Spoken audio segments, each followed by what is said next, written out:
Well, the big story in Washington is a test case for what President-elect Trump can do.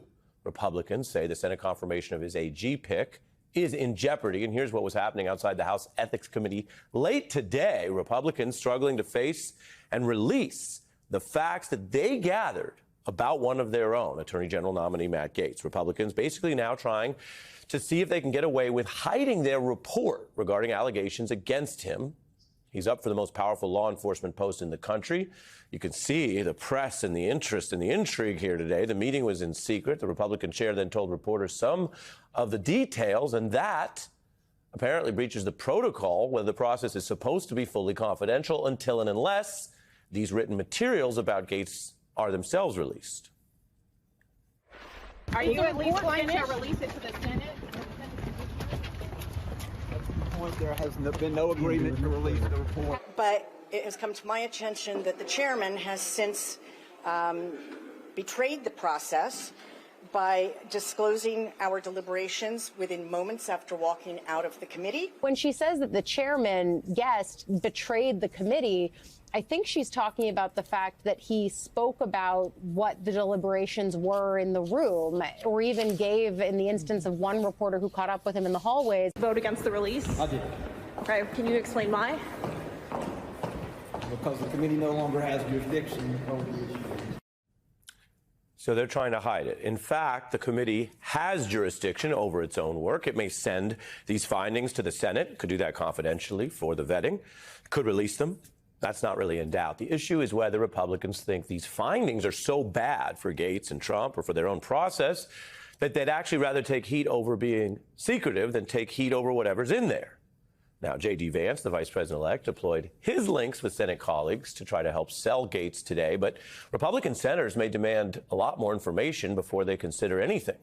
The AG leads the most important law enforcement actions in the whole country: national security, counterterror, prosecuting public officials and public corruption when it's found, sex crimes, and much more. And the United States Senate has always treated vetting for this post as a top priority, and getting facts about a nominee and their ethics is just bare minimum due diligence for a post that affects not only Washington government, but the safety of the United States. On the Democratic side, those senators are saying the FBI should provide all documents relating to that federal probe of Gaetz that previously occurred. It ended with no charges, and Gaetz denied all wrongdoing. If you can see from the frenzied scenes I just showed you in Washington, just a sampling, and the way this story is kicking around, this isn't going away, even if Donald Trump is the lawful president-elect, and even if he generally pushes the Republicans to do what he wants. In fact, at least 5 Republican senators lean against Gaetz. They may not want to begin the new era crossing Trump on a high-profile matter, but the objections are reportedly well even beyond the ethics issues I just told you about. That's how the conservative National Review puts it. Gaetz has clashed with most of the elected members of his party. Many Republicans say his approach, from their own experience and evidence, from what they've learned about him, is not really about ideas or principles, they say. They argue that he has been basically doing self-aggrandizing and partisan positioning for years, and that is a concern if you take that approach to things as serious as national security probes at the DOJ. And Republicans, remember, they began the Congress with that narrow majority. It was Gaetz who used it to squeeze then-Leader McCarthy. He embarrassed him in that early rise to Speaker with those many rounds of votes. He sided with Democrats later to oust McCarthy. And at times it did look like a personal beef. In fact, that's something that Congressman Gaetz denied when he joined us, and we discussed it around those clashes. You seem to have beef with him and him with you. It did seem at times to get quite tense. Let me ask you about the funding. Well, that's not true, though. I want to push back on that because I can cite specific things that Kevin McCarthy agreed to do. It was really accountability for policy and procedure failures more than it was any beef. That's how then Congressman Gaetz explained it at the time, and he listed some of the reforms that he did say he wanted from Republican leaders. And I will make this point, which is relevant here. When you have political upstarts that attack the older establishment, that's a story as old as time in either party. Around the country, if you tell people that somebody, forget Mr. Gaetz for a moment, just somebody has come into politics and they're taking on the old guard of either party, that dynamic can be quite popular, certainly not automatically extreme.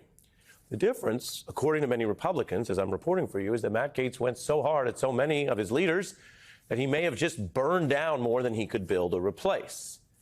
And there is a raw math of White House politics here. And it hasn't changed just because we had a very big election. Even a president-elect may not be able to just deliver a win here for a nominee who has completely torched goodwill with, in the math, the very Senate Republicans that he has to count up and get in order to be confirmed into this job.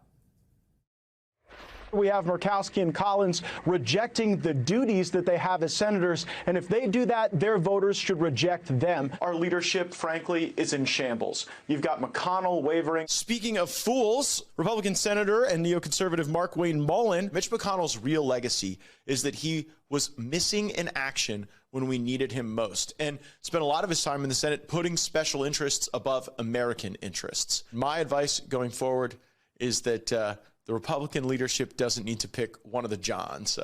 John Thune, John Cornyn, John Barrasso. I think that there are going to be better options than the Johns. Senator Tillis trying to get another blank check for a corrupt country. It's disappointing. There's a certain hubris to all of it.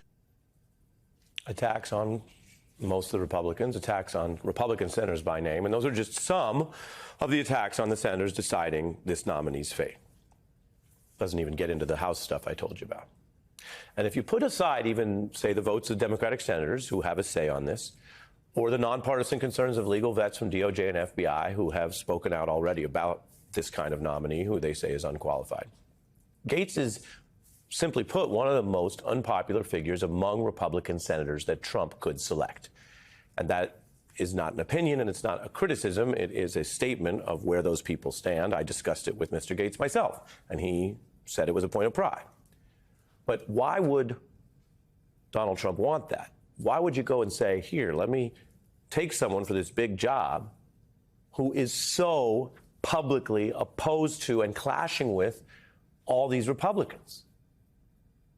That's actually the whole point. It's on purpose. And let me explain that right now because it might be the most significant thing about all this. President-elect Trump views Matt Gaetz's partisan approach and this clash with D.C. Republicans as an asset. In his view, as a positive. Because Trump publicly says he wants an attorney general personally loyal to him. One who has proven he will ignore, flout, or even deride everyone else in Washington, Republican or Democrat, experienced Republican leaders, people in his own party, veterans of the federal service. That's the kind of person who will clearly go farther and not back down if he does get confirmed. A person who would not fold if the Republican Judiciary Committee leaders, who you see on your screen, some of them, if they push back or use their knowledge of how this all works from decades in to exert their own power, which is, of course, what's supposed to happen. The government has branches that check each other for a reason. They can even issue subpoenas to oversee the DOJ. But Trump has selected someone who is clearly proven, as I just showed you, willing to go against all those people in the harshest possible terms. Trump got here after seeing how it's supposed to work to some degree, those checks and balances. His first attorney general recused from a Trump probe. That's what the rules require. That AG's replacement backed independence at the DOJ. And the final AG, the one you might remember most recently, Bill Barr under Trump, he helped Donald Trump a lot. But he also very clearly stopped at the line of attempted coups and anything leading up to that Jan 6 insurrection. Some have asked why Donald Trump, fresh off this comeback, I've told you, he clearly had a comeback and won. Why would Trump, fresh off that, shorten the traditional political honeymoon with this pick clearly antagonizing his party and the GOP leaders he needs to govern on a host of issues for an unqualified, controversial nominee that forces these reports on ethics, on grifting, on alleged sexual misconduct back into the headlines for as long as this nomination is alive, which would be well through the January inauguration and onto the hearings? How would such a PR-savvy poll like Trump make this the big story after the win and the comeback? Well, one answer is pretty clear. It's that Trump means what he said about retribution, about abusing power, about changing the way the DOJ and prosecutions operate in this country. And that Trump learned last time the epicenter for everything in the federal government is the Justice Department. It is the one part of the government that still tells everyone else where the line is, can even tell the president and his team what they cannot do, and can prosecute even a president's aides if they are found to have broken the law. And while that's happened occasionally throughout our history, it happened more in the first term than for any president since Nixon, as I would remind you, you see on your screen here.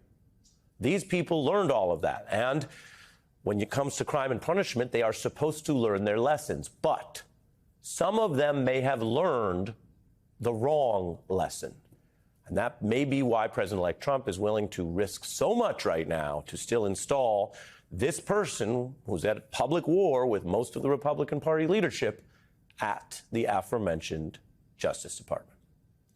Matt Gaetz did win his bid to burn down House leadership, but did he build something sturdy enough to protect him now in the breach?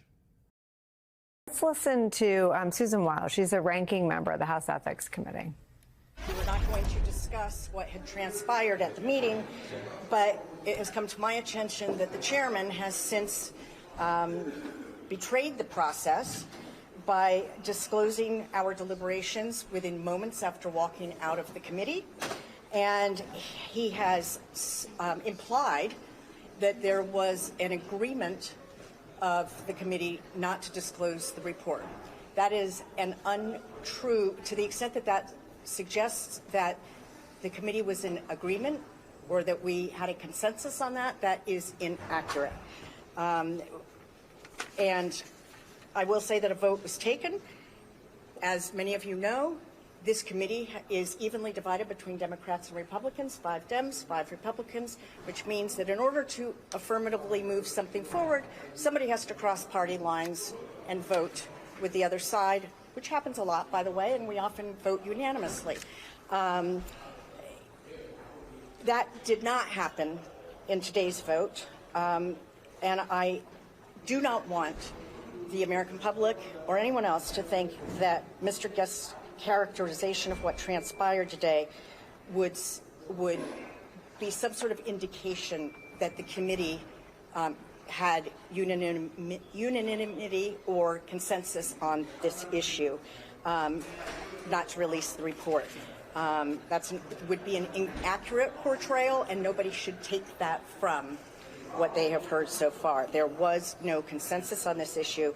We did agree that we would reconvene as a committee on December 5th to further consider this matter. And this statement that I have just made is on behalf of all of the Democratic members of the Ethics Committee. Thank you very much. So did all the Democrats vote yes?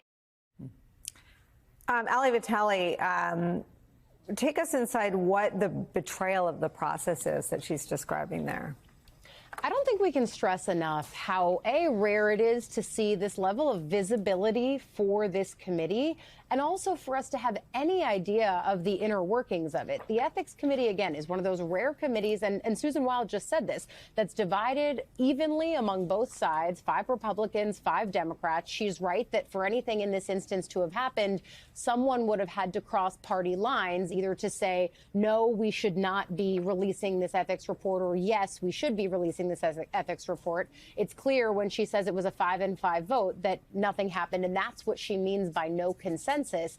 It's also clear that she's making this statement because she doesn't want no consensus to mean that the consensus then innately was not releasing the report. Democrats want to make it obvious here that they are in favor of getting this out there. And so when she says that the chairman, Guest, betrayed the committee, I think she's talking about the fact that he spoke about what the deliberations were in the room, or even gave, in the instance of one reporter who caught up with him in the hallways, his own rationale for voting not to release it. In his words, he said that he didn't think the committee had the jurisdiction anymore, which is actually the same argument that the House Speaker made when he said he didn't think that the Ethics Committee should vote to release this report, because typically when you stop being a member of Congress, and Gaetz has resigned his seat, the jurisdiction of the Ethics Committee no longer applies. And so I thought it was notable that she would come out here and say that. It's also notable that they say they're going to meet again after the Thanksgiving break. December 5th is the date that she gave. And again, I'm reading our Capitol Hill text chain, which at moments like this is just pinging all the time. But to underscore, she's making this statement because she didn't want people to think that Guest was saying that there was an agreement among the group to release it. And so this is rare for a whole lot of reasons, Nicole. But the Ethics Committee is just so typically shrouded in mystery. She makes the point there, Susan Wild, that they typically do things unanimously. And so the fact that this is breaking down along party lines, the fact that they are talking about this publicly, frankly, even the fact that we knew when they were meeting to vote and what they were voting on, all of that is so atypical. It's almost spoiling for a Capitol Hill press corps that is so eager to know what happens in ethics, but rarely ever gets the opportunity to until the committee typically unanimously votes to release what they've been working on. And so all of this is very rare, very unorthodox, but we're watching it happen in real time as Susan Wild comes out and says, all right, this is not actually decided. It's really just a question mark still, and we're going to come back after Thanksgiving and reconvene on it in some form or fashion.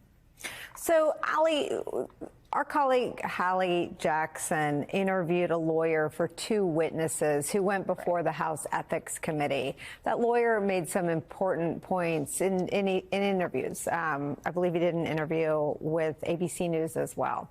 One of them was that these 2 witnesses that provided testimony to the House Ethics Committee, his quote was, have no political dog in the fight. They're not partisan actors seeking an outcome. The lawyer for the 2 witnesses to the Ethics Committee investigation also said that the 2 witnesses saw Matt Gaetz have sex with a 17-year-old, but didn't think he knew she was 17 at the time. How much more was under investigation than the actual sort of heartbeat of the federal criminal probe, which was whether or not he knowingly had sex with a minor? Well, that's part of we don't know what we don't know, right? And that's why we're seeing people push to have this ethics report released to the public. It's also because the Ethics Committee has been investigating Gaetz on and off since 2021. Yes, around these allegations of having sex with a minor, but also paying for sex, illicit drug use. You'll also remember there were those moments where people were talking about him going to the House floor and allegedly showing videos to his colleagues of lewd things, saying lewd things on the House floor, just conduct unbecoming of a member of Congress.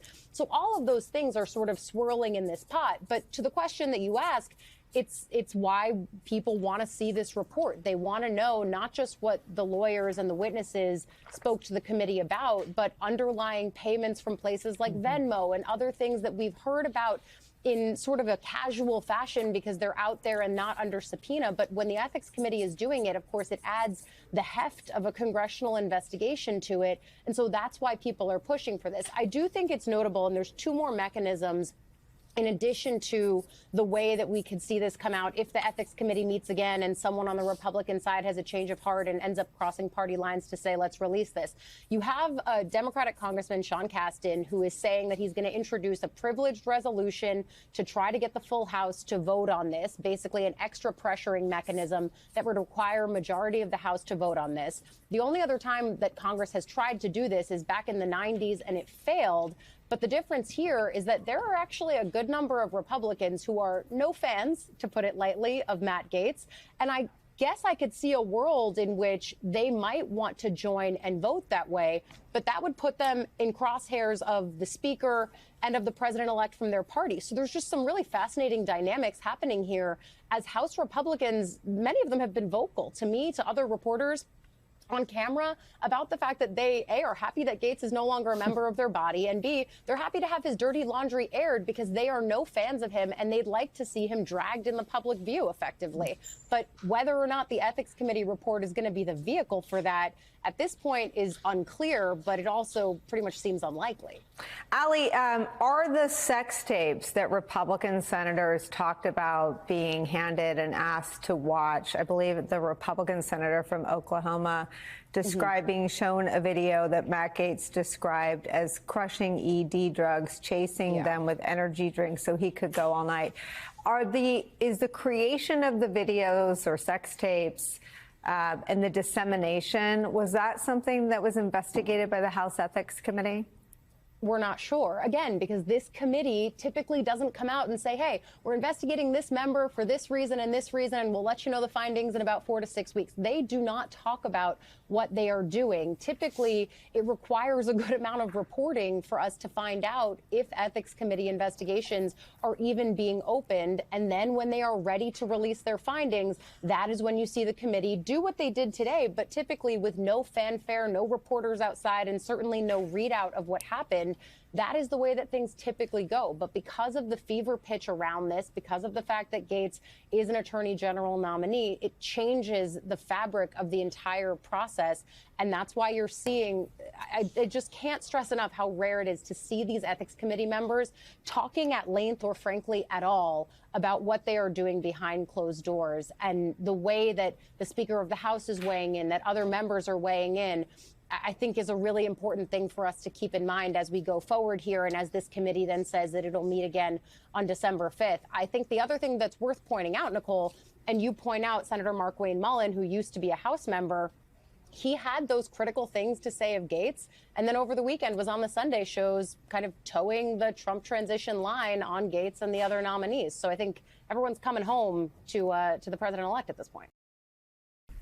What we're starting to see with these elections, right? You got Gaetz, no experience whatsoever, ill-equipped managerially to run a massive bureaucracy. You had Dr. Oz yesterday, a guy who really actually supported Medicare for all before Kamala supported Medicare for all, but also ill-equipped to run a massive bureaucracy. And you have all of these people.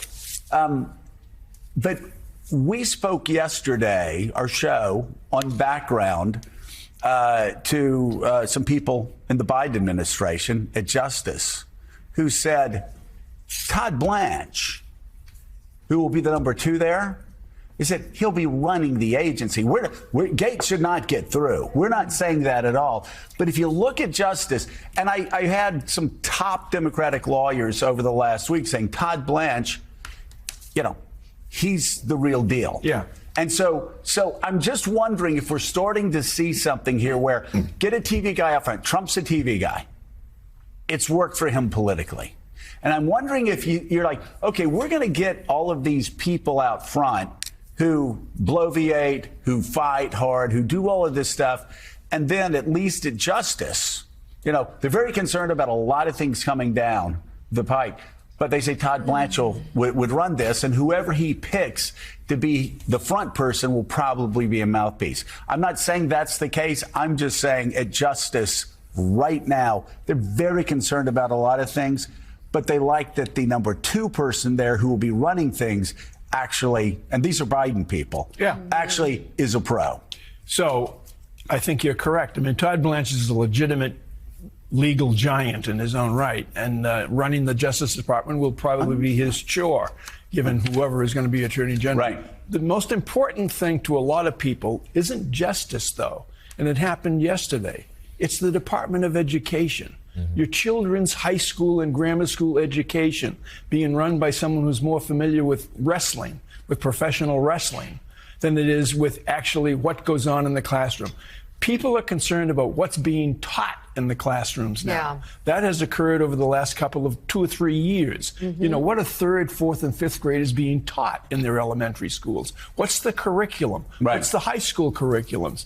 And look who is the Secretary of Education. And by the way, what about Dr. Phil? Is he going to get a spot? Well, and Willie and Lemire reporting on this again. What is, even though the Washington Post today, it's like Casey's countdown of the 4 most horrifying selections thus far, and they actually rank them in order. And I think, depending on where you are, you could move that list around. But I will tell you, for a lot of Republicans, that are in the Senate and the House and who care about American national security. If you ask them, they will say it's DOD. If you talk to people, again, really conservative Republicans in the House, really conservative Republicans in the Senate, they will say it's Tulsi Gabbard. They're horrified by Tulsi Gabbard. If you talk to a lot of other people, they will say it's Matt Gaetz. And John has some great reporting on that in a second about talking to Republicans on the Hill yesterday. They will, so it really is. There are 4 picks right now. And of course, RFK, the New York Post keeps pounding RFK every day, saying how nutty that selection is. So it kind of depends on where you are, on that will, have you decide which one of those 3 or 4 are most deeply disturbing. And we're going to talk to Ed in a second, who says the whole thing is disturbing. Yeah, Tulsi Gabbard and Gaetz both slammed again today, interestingly, by the New York Post, which seems to be this is a Murdoch-led newspaper on a campaign against certain of these choices. But the question underlying all of this is, do, at the end of the day, these Republicans in Congress, in the Senate, do they have the guts to cross Donald Trump? They can say they don't like the guy. They can go out and give press conferences that Matt Gaetz is no good and he's unqualified and he's a low character, and the ethics report will show that if it does come out publicly. But will they, at the end of the day, cross Donald Trump? I mean, you talk about the TV aspect. Dr. Oz. Right. So he has put up, this is also a Senate-confirmed position, Centers for Medicare and Medicaid Services Administrator. In his statement, Donald Trump led by saying Dr. Oz has won 9 daytime Emmys, that he's a good face for public health. So that seems to be the primary qualification. The problem is this is a bureaucratic job. This is an administrative job. It doesn't even have that much to do with being a doctor in this case. It has to do with running these massive bureaucracies. So it is, John, central casting. And getting back to your reporting about Matt Gaetz, the question remains, these senators have openly said they don't like him and don't think he should be Attorney General. At the end of the day, will they vote against Donald Trump? Right. First, on the theme of TV, there's no doubt that's Pete Hegseth too. He's he's a Fox News face, and that's what Trump likes. And there is a growing belief in the Biden administration and elsewhere in Washington that it's going to be those second and third in commands who actually run things while they have the figurehead on television, being the face of those departments. And yes, and certainly the Linda McMahon pick, flying under the radar because of the assortment of controversial selections here and power rankings of bad cabinet choices. But remember, the Trump campaign promise, which he reiterated in his statement yesterday, is to eliminate the Department of Education entirely, which is obviously a significant thing. But yes, to Matt Gaetz, I was talking to a number of Republicans on the Hill yesterday, senators and aides, and there is real doubt that Gaetz can get through. There's growing momentum here that this is the one pick that Republicans are going to say no to. In fact, I am told by sources that some of the senators are even telling Trump, look, don't make us vote on this one because we're going to have to vote against you. Don't make us stand up against you because this one is simply not palatable. We can't do it. And these are the people that actually he has spoken to. These are the people there's no way for it. Like in any other world, none of these 4 would get through. None of them. None of them would get close to getting through.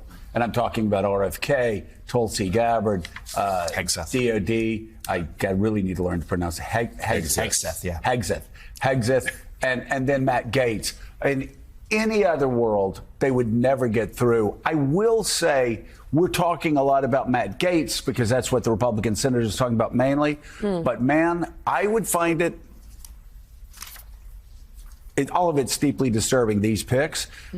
But I cannot imagine 4 Republican senators turning over DNI to somebody who has apologized for Assad as regularly as she has and who's just continually parroted Kremlin talking points. I just don't see 4 Republican senators doing that any more than I see them getting Matt Gaetz. Yeah, I mean, there's definitely concerns there. They're a little flying under the radar because Gaetz is taking up so much of the conversation right now. And it does seem like Senate Republicans are willing to draw the line on Gaetz, but they have concerns about others, too. And the Trump transition team is on the Hegseth pick re-examining things because of the sexual assault investigation of a few years ago. They do worry about that one as well. Can you help me on that for 1 second? And Mike, we'll get you just 1 second. I will say, on background, in our conversation on background, there are a couple of things that surprised us. One of them was when his name came up, there was not a flinch, but a noticeable. Whose name? we've got problems here. Hegseth. That's the, yeah. That's And those weren't the words, but I will just tell you that was the takeaway, because obviously everybody knows Gates is a problem, but I think there must be more there, or I think they were just shocked. Maybe they were blindsided because there's been no vetting process for these four. There's been vetting processes for Rubio. I think that's what he didn't know about that. Yeah, Susie Wiles was obviously everybody was a bit relieved to see Susie Wiles in there, even Ratcliffe. But then, so we haven't really talked about Hegseth much. Yeah, I think there are real concerns, and people report about this on the inside about that. So talk about that as well, because there's a lot of things going. Again, Gates is occupying center stage, quite frankly, because the charges and the testimony from the 17-year-old junior, she's older now, but then is so damning that I think that's really taking all the heat right now. Yeah, and the Hegseth thing briefly is if some years ago, an allegation of a sexual assault, no charges brought, but eventually he did pay this woman, afterwards as sort of a non-disclosure agreement. But the Trump transition officials were surprised by that pick, in part because, to Joe's point, there hasn't been vetting because, and this is another storyline that's not getting attention, they're not going through the typical FBI background check process. They're doing it on their own, and they're missing things. What do you hear in talking to your sources in Washington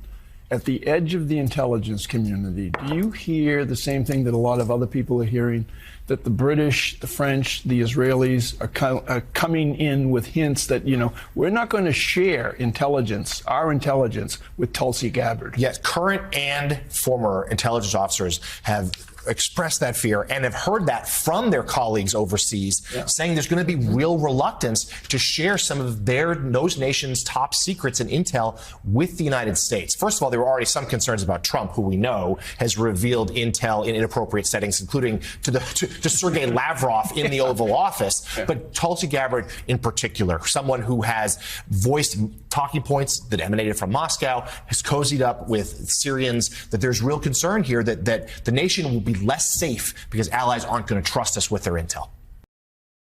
As she was speaking, we just got word that Lindsey Graham had his meeting with the vice president-elect as well as Matt Gaetz. And coming out of that meeting, he says he will be held to account in the confirmation process. He deserves a chance to make his argument on why he should be attorney general. He called Matt Gaetz a very, very smart guy, said these allegations will be dealt with in committee. Susan, what's your read on Vance and Gaetz pitching these senators before this ethics report gets out? I think both of them are out there saying Donald Trump expects you to support Matt Gaetz for AG, and he will have the wrath of God come down on your head if you go against him on this. You will be done. I don't think they'll be as threatening, but the threat will certainly be there because there's no other reason frankly, for them to meet. You can't talk about Gaetz's qualifications. They can't answer questions because he's already denied those charges against him when it comes to the women who are underage, who he may or may not have paid or may have known, or apparently did not know that they were underage when he slept with them. But this is all a character issue. There's nothing they can do on the Hill right now except probably get into more trouble. As Ali mentioned, 2 months is an awful lot of time. And these committee hearings, first it'll be the committee hearings, then it will be up to the full Senate to hear from the nominees. And I think that's going to be very grueling and very embarrassing for senators to have to vote on if they want to vote in the affirmative. And that's why Donald Trump asked for the recess appointments. So Gaetz is there pitching himself right now with these senators, Basil. What types of tough questions should he be asked? Well, well, did you do it, right? Did you know, what did you know and when did you know it? Like those kinds of questions. But I think, look, what I really want to highlight, though, is that it really only takes one courageous Republican on the House side right now to vote to release this report. And to Susan's point, once it's out there, whether it's given directly to the Senate or it's released publicly, it will be in the hands of people that are going to have to hold him accountable. So it's not just about Matt Gaetz being asked questions. It's all of the people who have read the report, particularly on the Senate side, that are going to say, well, that are going to have to answer what was in that report. Do you agree with some of the findings, and how is that going to impact your ability to ask this nominee questions? Are you going to overlook what's in that report to ask certain questions, right? So there's more than Matt Gaetz at stake here right now in terms of accountability. So again, this House committee, it's equally divided between Democrats and Republicans. So it really and Democrats have said they want this released. So it really only takes one Republican. So that's why I'm curious about the sort of pressure being put on individuals at both sides of the Capitol right now. Well, if Gaetz' confirmation or others appear in jeopardy, there's still the recess appointment angle, which Donald Trump has floated out there. And I want you to listen to incoming Deputy Chief of Staff Stephen Miller. Here he was on Fox last night. If there are some cabinet appointments that become troublesome, will the president use the recess appointment process? Yes. The president has won a mandate, and he will use all lawful constitutional means to fulfill that mandate on behalf of the people who voted for him. It appears at least some Republican senators oppose this play. Here's Lisa Murkowski. This is our job. This is the role of advice and consent, and I think we need to embrace advice and consent with full enthusiasm. We are a separate but equal branch, so let's not cede any of our constitutional authorities. Let's take it seriously. I just wonder, Susan, what's the upside for Trump nominating somebody like Gaetz when he could just go the regular route, not open up Pandora's box with somebody who has less baggage? That's a great question. He really should, frankly, actually, I don't think you'll ever see Donald Trump back down from his appointments. What the pressure will be is for Matt Gaetz to say, I withdraw my name. Watch out for that phrase a couple of times. I think you may hear it maybe 2 or 3 times of some of the names we've had put forward, especially once the investigation of these individuals, like every cabinet nominee has gone through. It's your personal records. It's your family's records. It's your finance records. It's your donation records. This is a very in-depth background check that people go through, and the committee members will have that information. So I suspect as things fall out that you're going to see a couple of people maybe not being able to handle it. But when we talk about that recess appointment, first of all, it takes the Senate to vote for the recess appointment. So you need to still get the majority of senators to do it. Unless, and I think this is what Stephen Miller was talking about, was the president declares the House and the Senate in recess. I don't think that it's never been done. I don't think he could get away with it. And a lot that's never been done. Yeah, thankfully he said lawful. So let's see what happens. The Washington Post did kind of lay out how Trump's transition apparatus has operated in a rogue way, bypassing standards and practices his predecessors have used, one ally calling it a hostile takeover on behalf of the American people. Basil, is this what American voters wanted? Well, they wanted a political disruptor, and they certainly got that. Now, my concerns about Donald Trump are well noted. But what he's looking at is the fact that essentially he's built a lot of his base on a repudiation of a lot of the political movements over the last decade, whether it's Me Too, it's Black Lives Matter, DEI. It's a kind of repudiation and backlash against that. So in some respects, a lot of these appointments are his message to the American people and certainly to his base that I'm willing to go against the grain and I'm willing to make appointments to these positions of people that I like. He's actually appointing a lot of celebrities, which we know he likes, because fame and fortune are his currency. And so, and a lot of American voters, though, I think wanted, a better economy and somebody to deal with immigration issues. And that's what we heard from those voters. That's what we heard, but how we got there was also was part of that permission structure was a repudiation of a lot of other stuff. And I think what he's saying is, I'm not going to fall to the political pressure on the left. I'm going to do what I want.